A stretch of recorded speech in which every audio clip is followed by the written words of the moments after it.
Salut les amis, on se retrouve pour une nouvelle vidéo, où on va parler de Mercato, on va surtout parler de Mercato en Première Ligue, et oui, encore, c'est pas de ma faute si c'est le championnat qui vibre le plus en termes de Mercato cet été, mais voilà, on parlera de ces petits dossiers, notamment d'Alejandro Garnacho qui pourrait partir de Manchester United pour aller dans un autre club de Première Ligue. On parlera également d'autres joueurs qui ont des situations un petit peu particulières, qui pourraient partir soit d'autres championnats pour aller en Première Ligue, soit quitter également un club de Première Ligue pour aller dans un autre.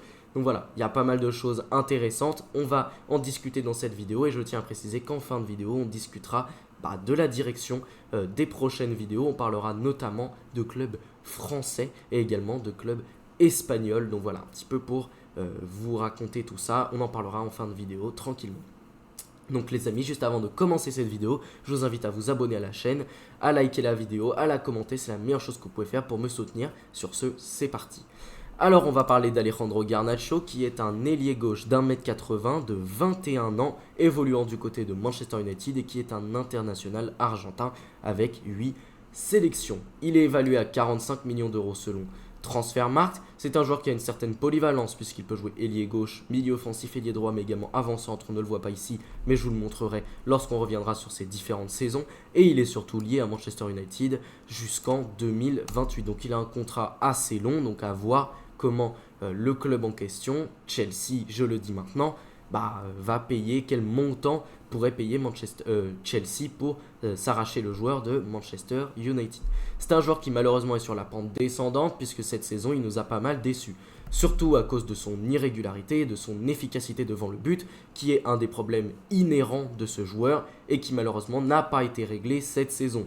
Et c'est un peu dommage parce que pour moi, c'est l'un de ses seuls défauts avec son irrégularité et un petit peu sa nonchalance, que ce soit sur le terrain au niveau des efforts défensifs ou encore à l'entraînement. C'est pour moi un de ses seuls défauts puisque pour moi, on est quand même sur un joueur déjà Première Ligue ready, qui est vraiment assez intéressant, un joueur qui apporte beaucoup de verticalité, qui est très bon dans le dribble, qui apporte beaucoup notamment dans ses courses, dans la profondeur.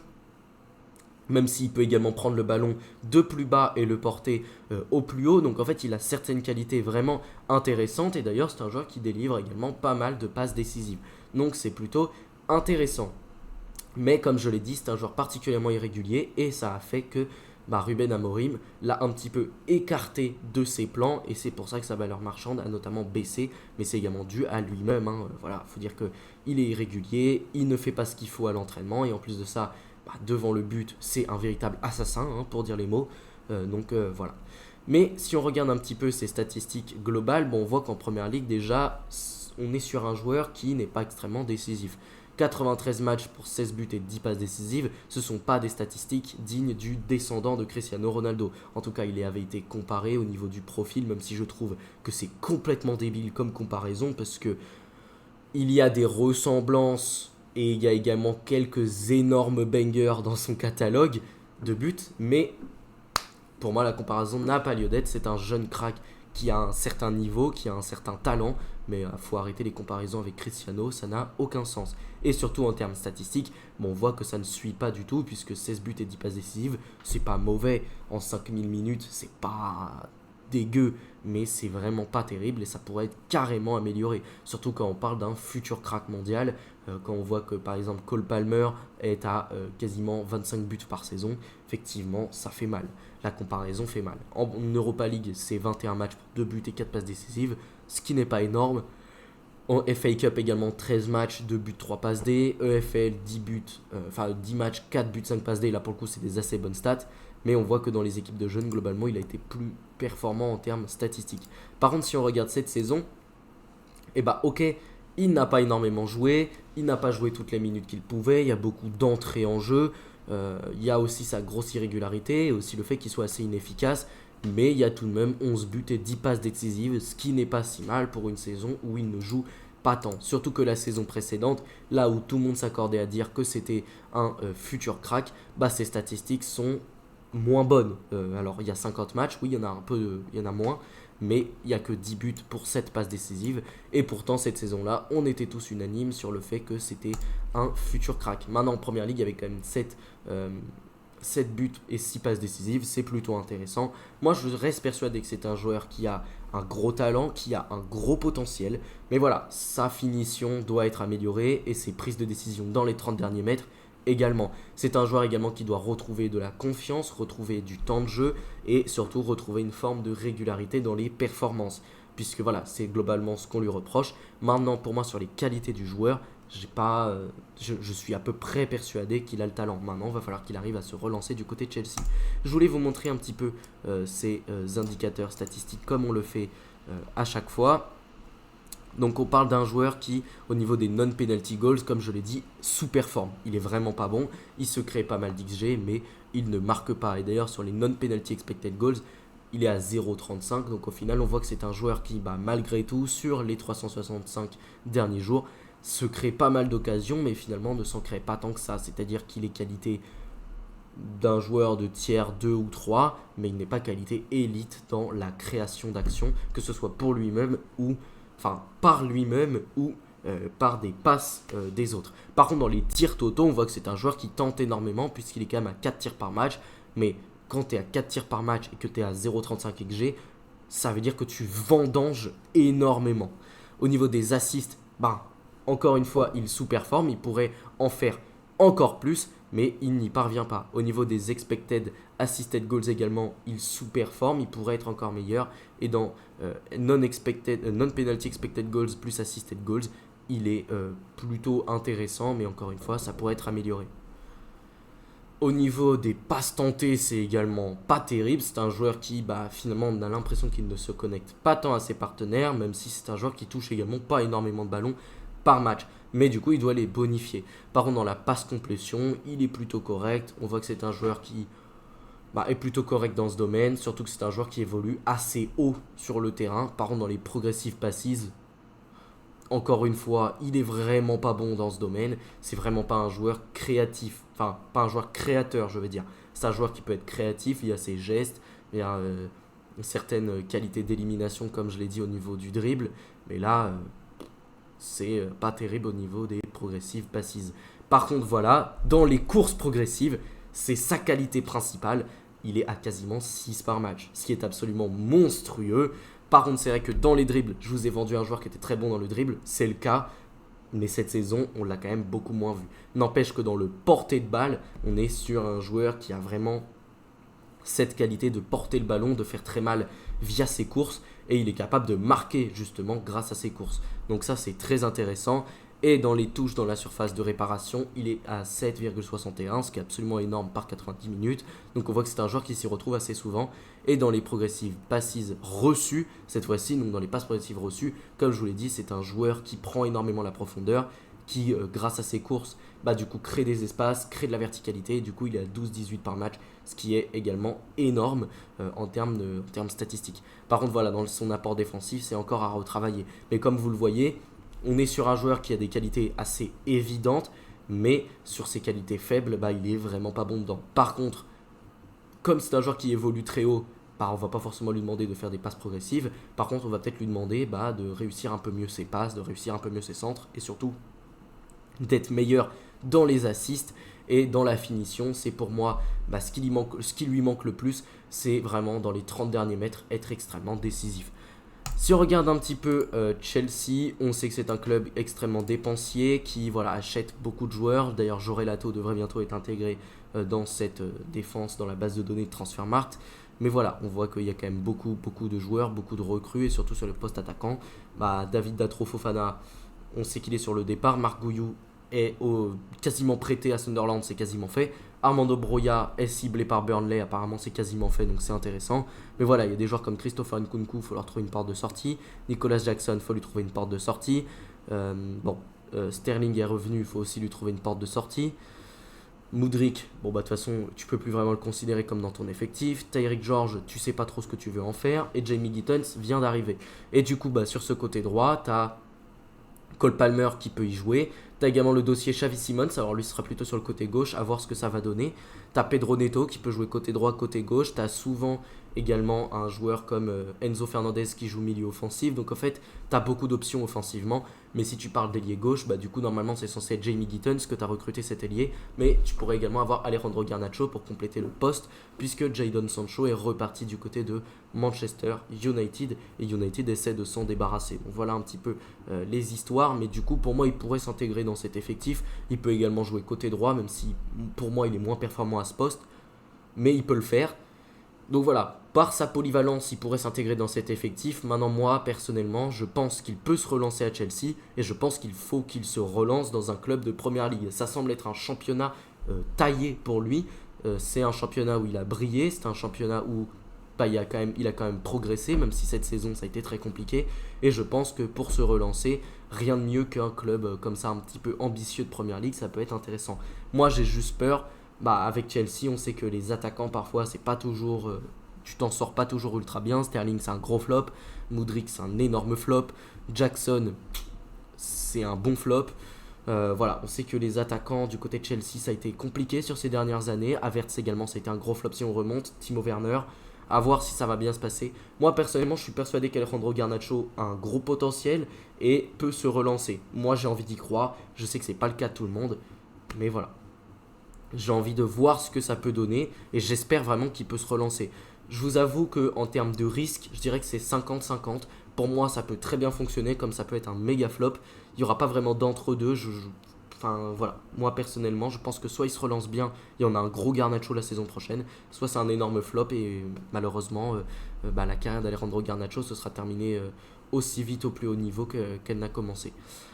Pour ce qui est du dossier Alexander Isak, alors lui, je vous avoue qu'il me déçoit un peu. Alors, pas le joueur forcément, c'est normal. Il a peut-être envie de voir ailleurs. Ça fait un bon moment qu'il est à Newcastle déjà, mais surtout, ça me déçoit pour le projet de Newcastle. Parce que Newcastle lance un projet depuis plusieurs saisons pour revenir sur le devant de la scène en Première Ligue, pour jouer la Ligue des Champions, faire des belles saisons comme ça en Europe, peut-être gagner la Première Ligue sur les prochaines années. C'est un projet moyen-long terme. Et Alexander Isak était un excellent avant-centre pour ça. C'est un joueur qui est extrêmement performant. De toute façon, on en a parlé dans plein de vidéos. Un joueur qui, voilà, si on regarde un petit peu ses indicateurs statistiques, est absolument monstrueux dans les trois quarts des choses qu'on demande à un attaquant.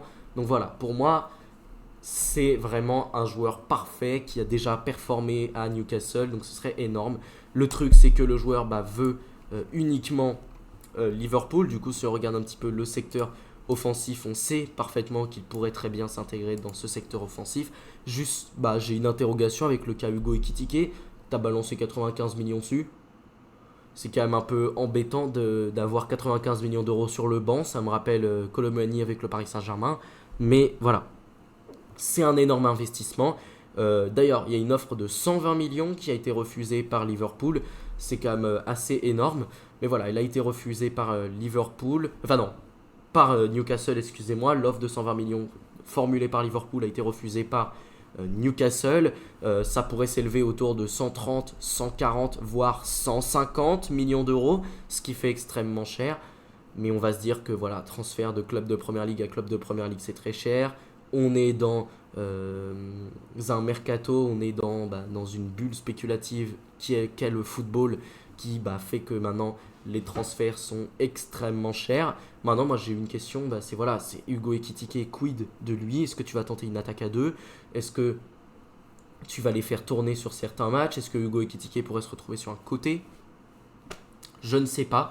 Ça va être quelque chose à suivre du côté de Liverpool. D'ailleurs, Liverpool, durant sa pré-saison, a fait des matchs intéressants, avec des idées de jeu très intéressantes également, avec un Miloš Kerkez qui est assez performant, qui fait des courses très verticales, avec un Frimpong qui a joué beaucoup plus souvent ailier droit qu'arrière droit. Donc ça va être intéressant à suivre. Moi, je pense que du côté de Liverpool, il se prépare quelque chose de très intéressant au niveau tactique et dans le jeu. Maintenant, moi j'ai juste peur que tu alignes les grandes stars offensives et qu'au final, défensivement, ça ne tienne pas. Et d'ailleurs, on l'a vu face à l'AC Milan. Alors, calma, ce sont des matchs de pré-saison, mais on l'a vu face à l'AC Milan, ça a été un petit peu compliqué défensivement où à chaque contre, bah, tu te fais transpercer totalement. Donc à voir. Personnellement, je suis persuadé qu'Alexander Isak pourrait performer du côté de Liverpool. Je pense qu'en Ligue des Champions, ça pourrait faire très mal. Qu'en Première Ligue, ça pourrait faire très mal. Je suis juste déçu pour le projet de Newcastle qui a un gros frein. Espérait pouvoir conserver tout le monde cet été et au final perd sa plus grande star, perd son franchise player. Donc à voir comment tu vas le remplacer.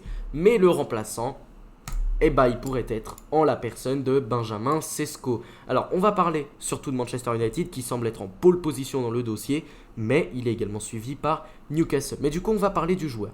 C'est un joueur qui vient d'avoir 22 ans, qui les a eu cette saison, un attaquant slovène, avant-centre d'1m95, oui, on parle d'un beau bébé là quand même, estimé à 70 millions d'euros et qui est à 41 sélections en Slovénie, donc ça fait déjà pas mal pour 16 buts. Donc c'est un international slovène qui est performant en Slovénie, qui a été bon également avec le RB Leipzig, qui est un attaquant tout droit sorti du système Red Bull et qui est extrêmement performant en Bundesliga.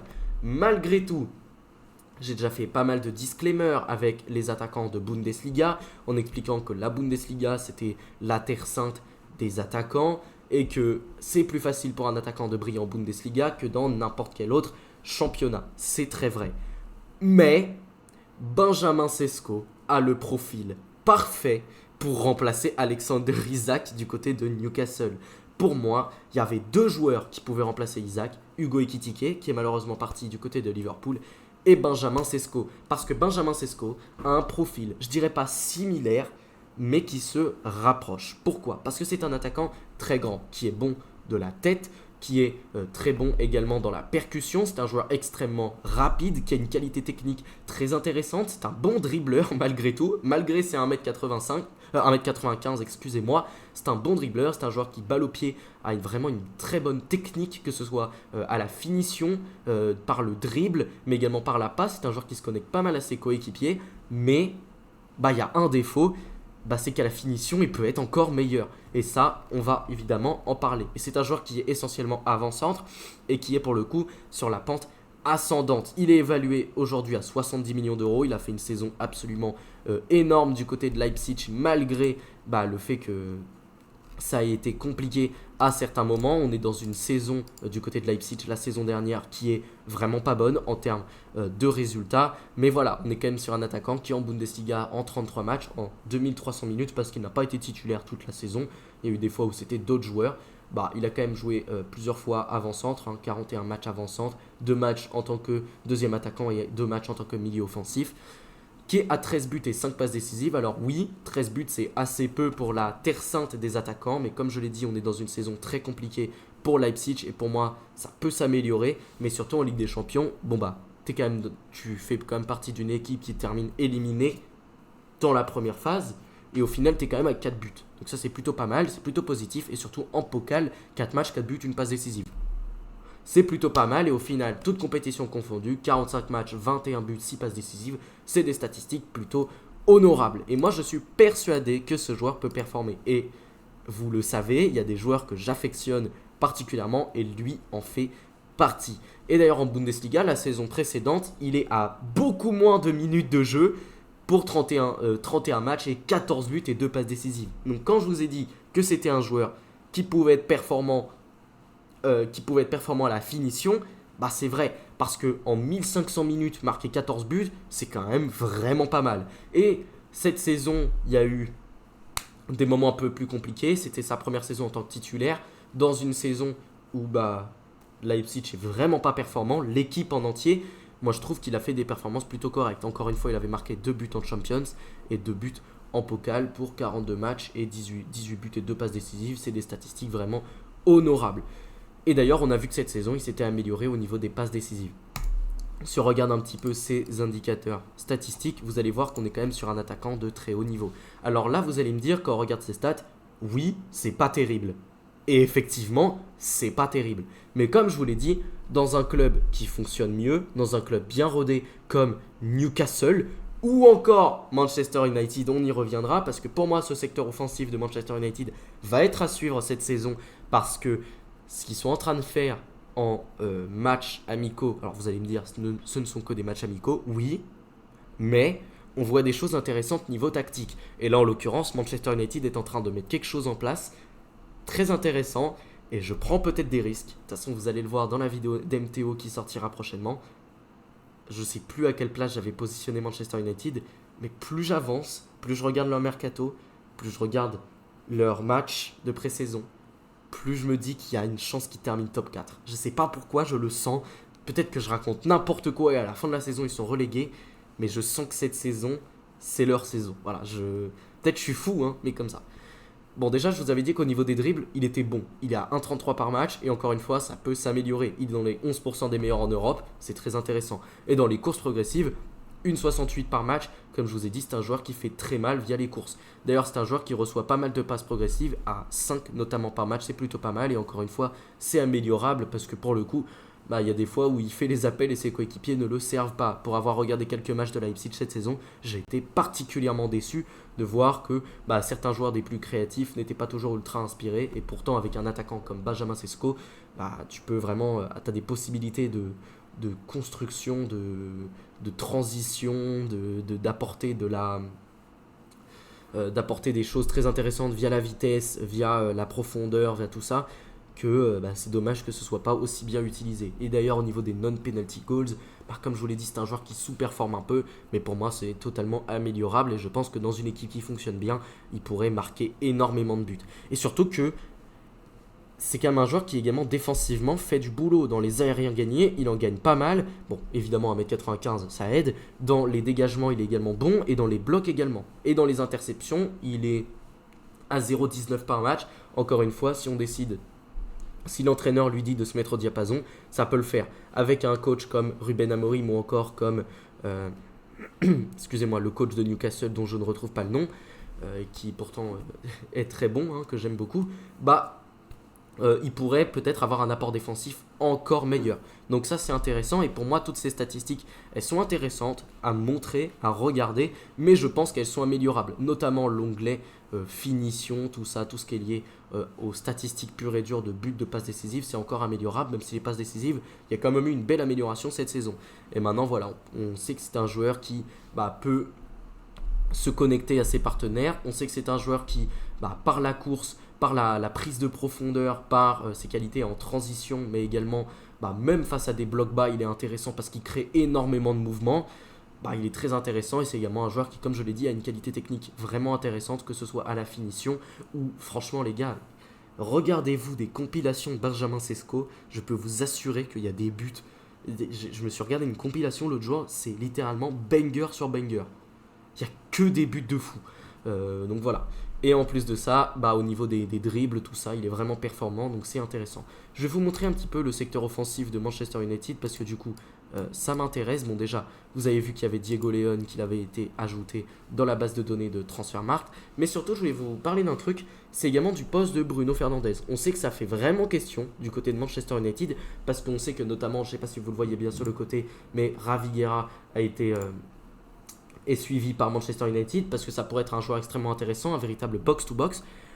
Mais le gros problème avec Bruno Fernandes, c'est que c'est un joueur qui est monstrueux du côté de Manchester United et il porte l'équipe depuis plusieurs saisons. Mais avec l'arrivée de Matheus Cunha, de Bryan Mbeumo et peut-être celle de Benjamin Sesko, c'est un joueur qui pourrait se retrouver un cran plus bas et plus jouer vraiment numéro 10 ou second attaquant. Et du coup, c'est un petit peu dommage parce que pour moi, tu te prives des qualités premières de Bruno Fernandes, qui est le fait que créativement, quand il est haut sur le terrain, il est absolument monstrueux. Et c'est également un joueur qui peut marquer pas mal de buts dans une saison. Donc pour moi, tu te priverais de ces qualités-là. Et surtout qu'un cran plus bas, il n'est pas nul, loin de là. Mais c'est un peu moins son poste. On l'a vu cette saison, il a été un peu plus en difficulté lorsqu'il a été mis un cran plus bas. Et quand il était haut sur le terrain, il était vraiment excellent. Donc à voir ce qui va se passer pour Bruno Fernandes. Mais voilà, quand tu as du Bryan Mbeumo, du Matheus Cunha, que Bryan Mbeumo ça arrive pour 80 millions d'euros, que Matheus Cunha pour 73 millions d'euros, et que Sesko ça pourrait arriver pour 80 aussi, forcément, tu te dis que tu vas pas pouvoir mettre tout ce beau monde sur le banc. Et voilà, des joueurs comme Bryan Mbeumo, Matheus Cunha ou Sesko vont vouloir se battre pour leur place de titulaire. Et même avec un Bruno Fernandes ultra performant, ça peut être un peu compliqué de trouver vraiment la formule idéale pour que tout le monde puisse briller. Maintenant, on sait que Bryan Mbeumo, ça peut jouer numéro 9. On sait que Matheus Cunha également. On sait que Bruno Fernandes voilà, peut jouer 10, mais peut également jouer un cran plus bas, même si je le trouve pas ultra performant, mais peut-être, enfin pas ultra performant, il est toujours performant, on parle de Bruno Fernandes, mais un cran plus bas, on se prive peut-être de certaines de ses qualités. Et voilà, avec l'arrivée potentielle de Raviguera, alors là les rumeurs sont faites vraiment très peu insistantes ces derniers temps, donc je n'y suis pas revenu, mais on pourrait en reparler si jamais il y a une officialisation prochainement. Mais voilà, avec un Benjamin Sesko, pour moi, c'est un joueur qui peut signer dans les deux clubs, qui peut être performant dans les deux clubs. Je le dis, hein, c'est un joueur pour moi qui a ce profil parfait pour briller dans les deux équipes. Maintenant, s'il y a départ d'Alexander Isak, j'ai une préférence pour qu'il aille du côté de Newcastle. Et vous savez pourtant à quel point je veux que Manchester United revienne au top. Mais j'adore Newcastle aussi. Je trouve que c'est une équipe qui travaille très bien depuis plusieurs années. Oui, il y a l'argent des Saoudiens, mais je m'en fous complètement. Je supporte un club où il y a l'argent des Qataris. Vous voyez ici, d'ailleurs. Donc je m'en fous complètement de fonds souverains ou pas. C'est un club qui travaille bien. Et moi, j'ai envie que, du coup, il récupère des bons joueurs derrière. Et Sesko en remplaçant d'Isaac, ça pourrait être intéressant. Maintenant, s'il signe à Manchester United, je serais également très content et je pense qu'il pourrait performer dans les deux équipes. N'empêche que ce serait un deal autour des 80 millions d'euros, voire 90, vu le crack générationnel que c'est. Et j'espère qu'il performera en première ligue parce que pour moi, je pense vraiment qu'il va partir de Leipzig. Je pense que voilà, c'était sa dernière saison là-bas. Il a rendu de fiers services là-bas et je pense qu'en première ligue il pourrait très bien s'acclimater et être extrêmement performant et c'est tout ce que je lui souhaite, surtout que vous connaissez mon amour pour ce type d'attaquant, les joueurs à la Hugo Ekitike, Alexander Isak, Sesko, Haaland, tout ça, ce genre de profil grand, techniquement plutôt bon, vraiment assez à l'aise, capable de se connecter au jeu mais également de prendre la profondeur. Vraiment c'est ce type de numéro 9 que j'aime énormément en ce moment. Et Sesko en fait partie. Et surtout, s'il est intégré dans cette attaque de Manchester United, le trio Cunha, Sesko, Bemo, oh là là, il va faire très mal à la tête la saison prochaine. Et vraiment, j'espère que ça va fonctionner les trois parce que United a fait des gros investissements dessus. Et d'ailleurs, Amorim doit vraiment briller cette saison pour remettre cette équipe au top. Et franchement, j'y crois et j'ai envie d'y croire. Je pense que cette saison, ça peut marcher. Et j'espère de tout cœur que ça fonctionnera. D'ailleurs, Rasmus Højlund a marqué face à Brentford, je crois, c'était Brentford ou Bournemouth, je crois que c'était Bournemouth, où il avait, voilà, dans la victoire 4-1, on voit que qu'il va peut-être se remettre également en jambes, donc vraiment, United, ça me hype énormément la saison prochaine, et avec l'arrivée potentielle de Sesko, ça pourrait te donner un secteur offensif absolument monstrueux. Les amis, juste avant du coup de terminer cette vidéo, je reviens sur le fait que je voulais parler du coup d'autres clubs. On fera un petit focus sur l'Olympique de Marseille. Oui, je suis fan parisien, je parle de l'Olympique de Marseille. C'est pas parce que je suis fan du PSG que je peux pas parler de ce club. Il travaille très bien sur le mercato cet été et l'an 2 de Roberto De Zerbi me hype énormément parce que oui, je suis supporter du PSG mais je suis également observateur de football et ça m'intéresse énormément de voir ce que va faire l'Olympique de Marseille la saison prochaine. Il y a la Ligue des Champions, tout ça. Ils ont pris Aubameyang, ils ont pris Igor Pagin, donc on donnera une vidéo sur ce joueur, on en parlera de l'effectif marseillais, on parlera également de Jonathan Rowe qui est finalement arrivé définitivement, qui a été conservé, qui fait une pré-saison intéressante, John Rowe, donc ça c'est très cool. Et on va également parler de Joël Ordonez, de Ryan Flamingo, qui sont des joueurs qui sont suivis par l'Olympique de Marseille. Et je trouve que c'est des recrues, enfin des profils très intéressants pour cette équipe marseillaise. On parlera également de l'Olympique lyonnais, parce que oui, il y a des problèmes financiers, mais au final, ils restent en Ligue 1 et ils font un mercato intéressant avec des joueurs que, hormis Tyler Morton qui est suivi, je ne connais pas du tout. Donc j'ai quand même envie de me replonger, de me plonger un petit peu dans ça, de voir un petit peu les joueurs qu'ils ont recrutés. Ils essaient de faire un recrutement intelligent tout en baissant la masse salariale. Donc c'est intéressant. D'ailleurs, je crois que la prolongation de Nicolas Tagliafico qui a été officialisée, il y a une baisse de salaire, si je ne me trompe pas, ou alors ils n'ont pas trop monté le salaire. Ils ont fait comprendre aux joueurs que la situation était compliquée. Donc c'est intéressant. Tolisso pourrait s'en aller, ça évidemment, parce qu'il a un gros salaire, qui a encadrement de la masse salariale, donc on y reviendra. Et on parlera également du club espagnol dont je vous parlais. On parlera de l'Atlético Madrid qui fait un mercato très intéressant et j'avais vraiment envie d'en parler. C'est probablement pas la vidéo qui fera le plus de vues, mais n'empêche que j'ai envie de la faire parce que je suis observateur de foot et je trouve que ce club, alors je dirais pas qu'il taffe bien parce que je vous avoue qu'il y a des recrues, je comprends pas trop, mais écoutez, il y a un nouveau projet qui est en train d'être mis en place par Diego Simeone et ça peut être intéressant. Donc je vais m'intéresser à ça et je vous ferai une petite vidéo quand j'aurai des éléments d'analyse suffisants. Donc voilà les amis pour cette petite vidéo, j'espère que vous aura plu, c'est le cas, n'hésitez pas à la liker, à la commenter, surtout à vous abonner à la chaîne, c'est la meilleure chose que vous pouvez faire pour me soutenir. Sur ce, salut les amis, à la prochaine.